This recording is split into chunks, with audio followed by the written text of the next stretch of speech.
Bismillahirrahmanirrahim. Assalamualaikum warahmatullahi wabarakatuh. Kami dari kelompok 5. Di sini presentasi yang akan kami presentasikan itu tentang sistem nilai tukar tetap dan intervensi dalam pasar valuta asing.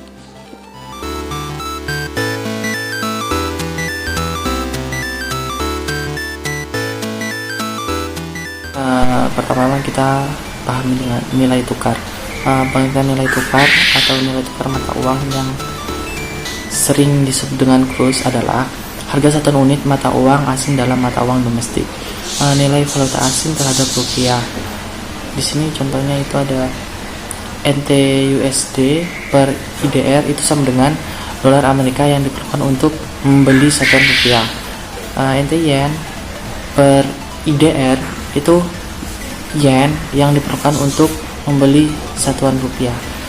Jika IT meningkat maka rupiah mengalami apresiasi, sedangkan NT menurun maka RP mengalami depresiasi. Selanjutnya yaitu sistem nilai tukar tetap. Nah, sistem nilai tukar tetap pernah berlaku di Indonesia berdasarkan Undang-Undang Nomor 32 Tahun 1964 ditetapkan bahwa nilai tukar di Indonesia sebesar 250 US dollar. Sedangkan nilai tukar Indonesia terhadap negara lain ditetapkan berdasarkan nilai tukar dolar terhadap negara tersebut sesuai dengan yang berlaku di pasar valuta asing Jakarta dan internasional. Nah, dalam periode penetapan kurs tetap tersebut, Indonesia juga menetapkan peraturan sistem kontrol devisa yang ketat. Nah, dalam sistem ini tidak ada pembatasan kepemilikan, penjualan maupun pembelian falas. Namun, para eksportir wajib menjual devisa kepada bank sentral. Nah, pengertian dari kurs tetap di sini yaitu merupakan sistem nilai tukar di mana pemegang otoritas moneter tertinggi suatu negara atau sentral bank menetapkan nilai tukar dalam negeri terhadap negara lain yang ditetapkan pada tingkat tertentu tanpa melihat aktivitas penawaran dan permintaan di pasar uang. Nah, dalam kurs tetap ini, bank sentral melakukan intervensi aktif di pasar falas dalam menetapkan nilai tukar. Nah, di sini saya akan menjelaskan mengenai kelebihan dan kekurangan dari kurs tetap. Nah, di sini yang pertama itu kelebihan dari kurs tetap itu sendiri bahwa pemerintah itu memegang peranan penuh dalam pengawasan transaksi devisa. Yang selanjutnya itu adanya kepastian nilai tukar. Nah, sehingga adanya kepastian nilai tukar tersebut sehingga perencanaan produksi itu sesuai dengan hasilnya. Yang kedua itu bahwa adanya kekurangan dari kurs tetap itu sendiri. Yang pertama itu bahwa cadangan devisa itu harus besar, soalnya untuk menyerap kelebihan dan kekurangan devisa valuta asing. Yang kedua itu kurangnya fleksibel terhadap perubahan global.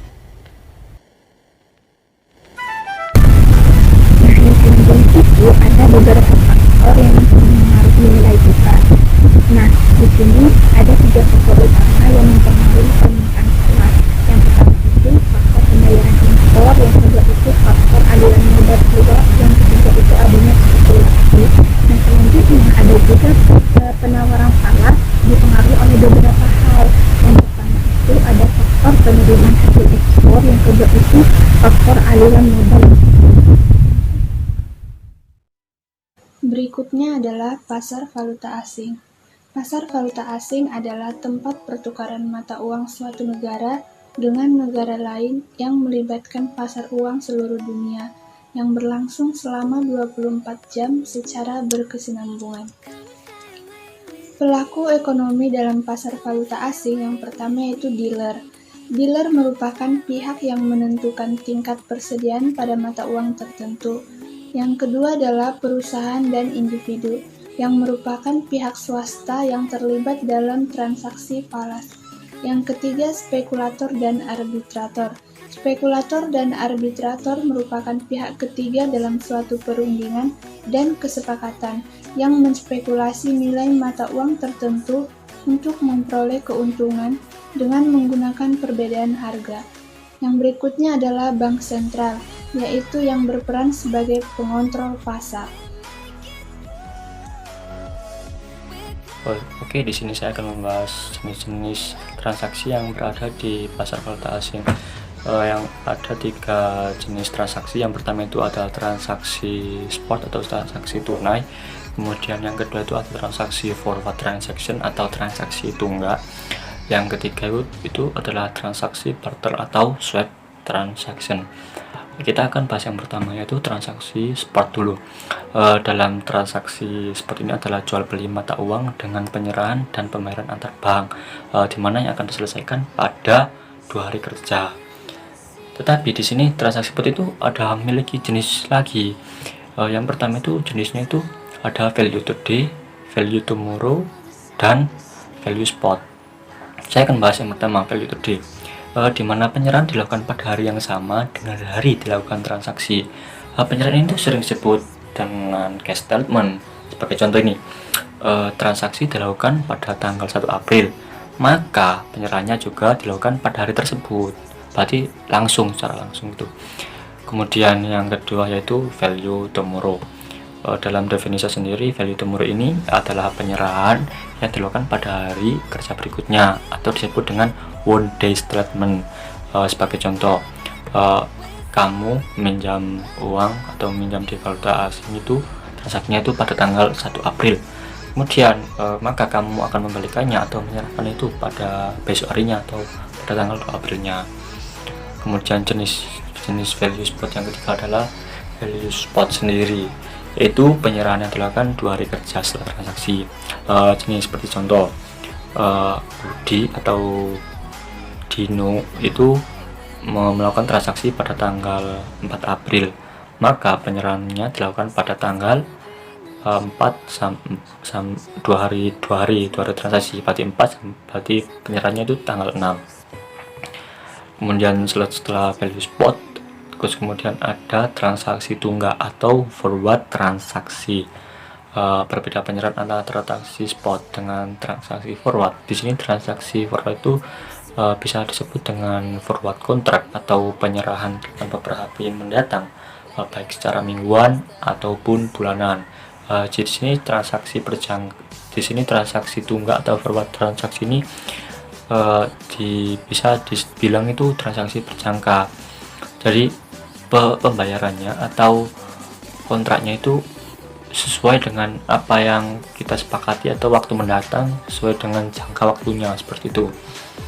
Kemudian yang terakhir itu ada transaksi barter atau swap transaksi, di mana transaksi swap ini tuh dalam pasar antar bank itu pembelian penjualan secara bersamaan jumlah mata uang tertentu dengan tanggal valuta penyerahan yang berbeda.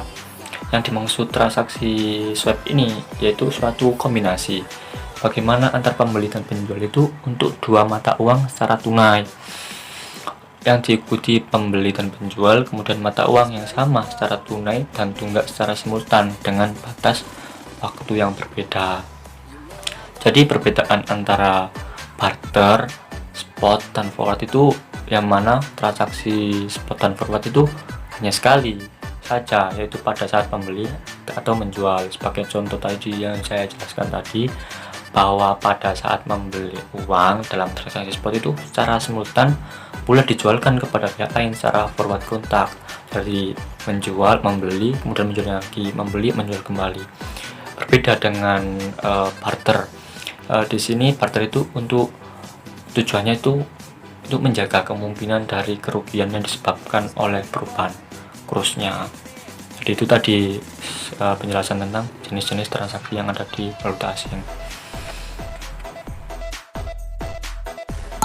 Kurs dan valuta asing. Di sini kurs dan valuta asing yaitu harga suatu mata uang yang dinyatakan dalam mata uang lain.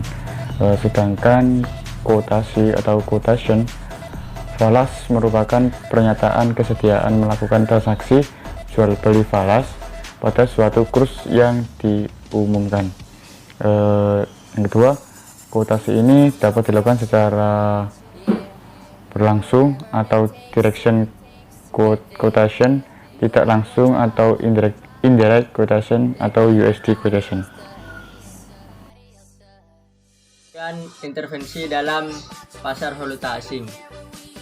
Stabilitas nilai tukar pada dasarnya merupakan interest dari semua pelaku ekonomi termasuk masyarakat luas.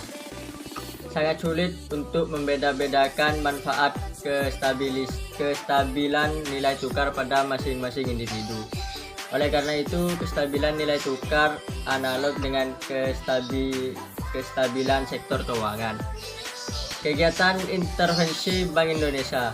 Bank Indonesia telah melakukan intervensi secara aktif baik pada periode pra maupun pasca free floating. Pembagian periode waktu pra dan pasca krisis dengan mengambil tanggal pelepasan pita intervensi atau intervention band. Sekian dari presentasi kami. Sebelumnya kami mohon maaf atas segala kekurangan, dan apabila ada yang kurang atau belum paham dan jelas, bisa didiskusikan. Kurang lebihnya mohon maaf. Assalamualaikum warahmatullahi wabarakatuh.